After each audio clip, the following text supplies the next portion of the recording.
আসসালামু আলাইকুম প্রিয় ভাই বোনেরা, আজকে আমি বড় খাসি মুরগি রান্না করব আর হলো চিতই পিঠা বানাবো। আপনারা ভিডিওটা দেখুন। এই যে হালকা কুসুম গরম পানি নিয়ে নিয়েছি, এখন আমি এই চালের ফাঁকিটা দিয়ে দেব আর দেব লবণ।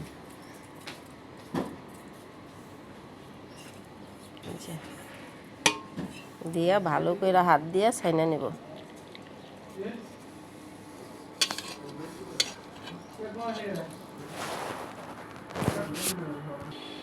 এখন ঢাকনা দিয়া ঢাইকে 1 ঘন্টা রেখে দেব। এই যে তেল দিছি চুলায়, আর এটা হলো বড় খাসি মুরগি বলে যে এই মুরগি। দেখুন পেঁয়াজ কুচানো দিয়ে দেবো, পেঁয়াজ বিসমিল্লাহ।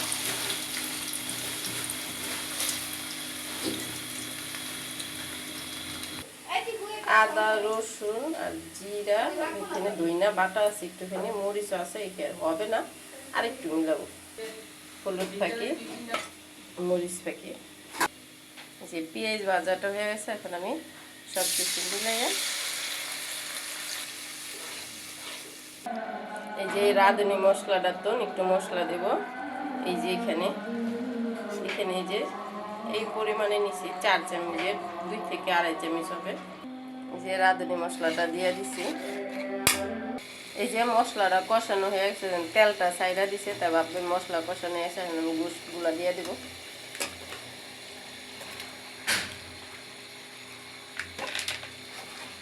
এই যে বড় মুরগির এই চামড়াটা খাইতে একদম বটের মতন লাগে, খুব ভালো লাগে।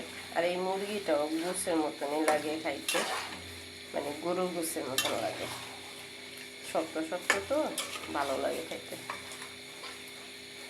যেমন একদম দূরে তো এখন কি মনে হয় যেটা মুরগি, মনে হয় না যে গরুর গোশের টুকরাটি। আরও কষাইলে, আরও রান্না করলে আরও দেখা যাব। পানি দিয়া ঢাকনা দিয়া কষানিতে বসাই দেব। এই গোশটা হইতে গরু গোশের মতনই অনেক সময় লাগে। এই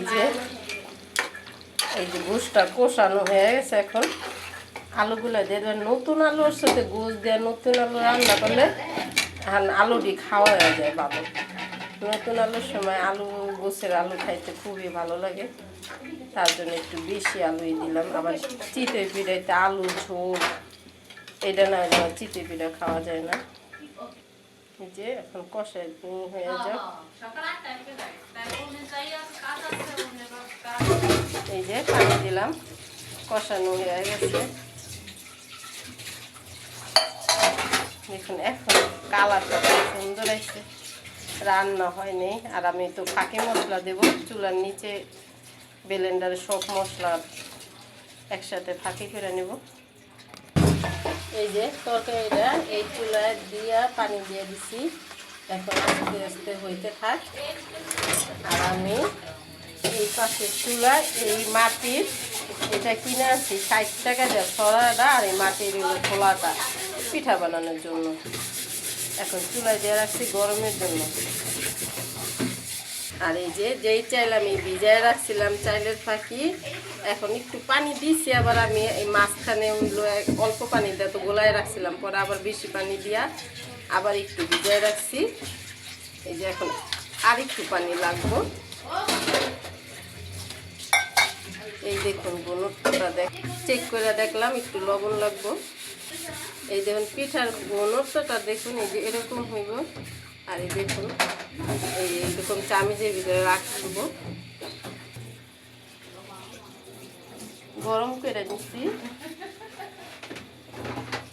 এখন একটুখানি তেল দেব, দিয়ে আসে একটা টিস্যু আছে, টিস্যুটা দিয়ে পিচ্ছা নিচ্ছি। বিসমিল্লাহ।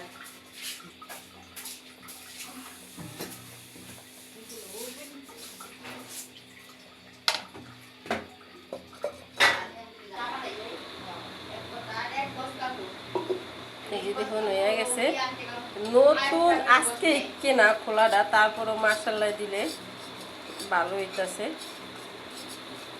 এটা তো পুরান খোলা হইলে আরো ভালো হইতো, একদমই লাগতো না। আর এখন নতুন খোলাটা দেখে যে তুই তেলের ফুল দিই নাকি একটু লাগা লাগা ভাব আসে। তারপরে নতুন হিসাবে খুব ভালো হয়েছে পিঠা। দেখুন এই যে এরকম একটু তেল দিয়ে পরে টিস্যুটা দিয়ে একটু মশা দিয়ে নিলে হয়ে যায়।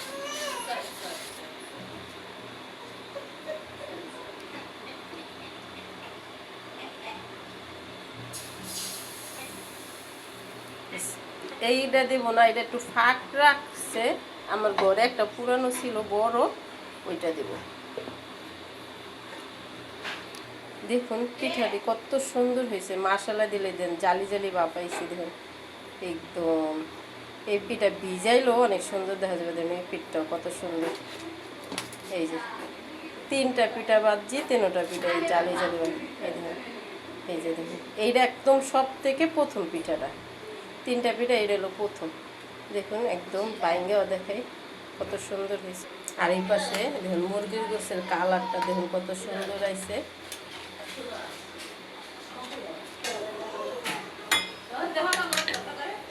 এই যে ব্লেন্ডার এখানে আদা সরি গরম মশলা, এলাচ, দারচিনি, তারপর ধইনা, জিরা, শাহি, একটা হলো কালো এলাচ, একটা হলো সাদা এলাচ, এই সব কিছু মিলে আমি একবারে ফাঁকি করে নিছি। দেখুন কালারটা কত সুন্দর আসছে মাশাআল্লাহ। দিলে তরকারি গোছের যেরকম কালার আছে পিঠাটা কত সুন্দর হয়েছে, খাইতো আশা করি ভালো হইব। এই যে দেখুন পিঠাটা কত সুন্দর হয়েছে মাশাআল্লাহ। দিলে যে জালি জালি হয়েছে, কিন্তু বাসায় বানাইলে এত জালি জালি হয় না, কিন্তু আবার পাত্রের মতন বানাইতে পারলে হইয়া যায়। দেখুন যেমন মুলাম হয়েছে এমন জালি জালি হয়েছে। আফা কোন তরকারিটা কিরকম হয়েছে, পিঠাটা কিরকম হয়েছে? পিঠাটা সেই হয়েছে, তরকারিটা মজা হয়েছে, সেই মজা। আমিও একটু খাইয়া কই, আপনি একলা খাইবেন কে?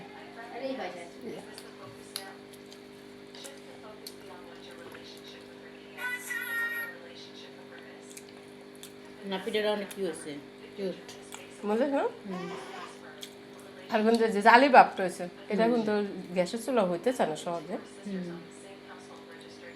যদি ভিডিওটা ভালো লাগে লাইক শেয়ার সাবস্ক্রাইব করে বন্ধুরা। আল্লাহ হাফেজ।